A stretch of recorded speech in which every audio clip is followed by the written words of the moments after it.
discuss the object of examination in chief, cross-examination and re-examination of a witness. Ans. Section 138 of Indian Evidence Act provides examination in chief. Examination of a witness by the party who calls him shall be called examination in chief. Cross-examination. The examination of a witness by the adverse party shall be called his cross-examination.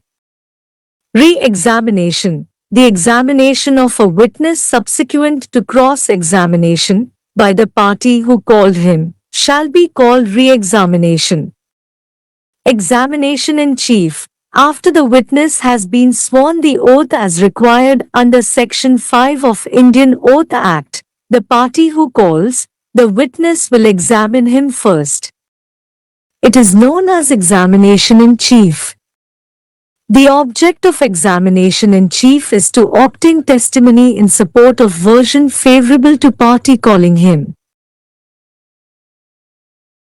In examination in chief, the witness should be asked about relevant facts showing any special means of knowledge, opportunities of observations, etc. A witness can give evidence of fact only and no evidence of law.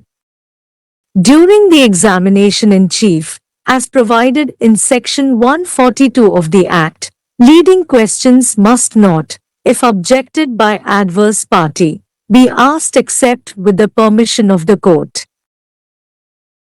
Cross-examination. Cross-examination of a witness is the right of an adverse party. Testimony of a witness is not complete unless it is subjected to test of cross-examination by adverse party.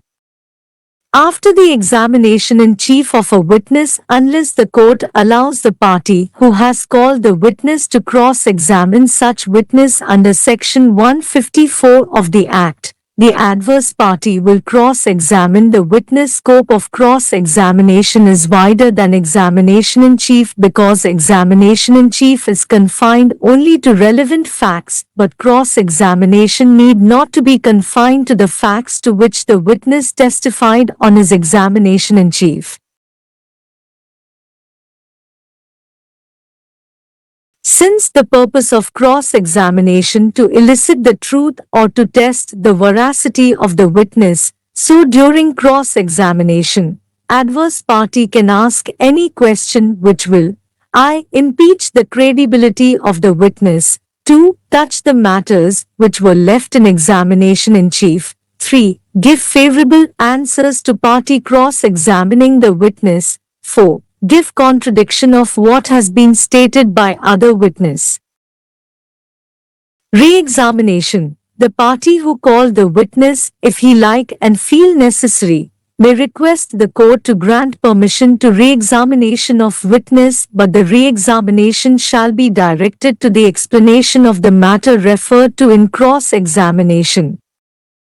The proper purpose of re-examination is by asking questions, as may be proper to draw forth an explanation or meaning of expression used by witness in cross-examination, if they are doubtful.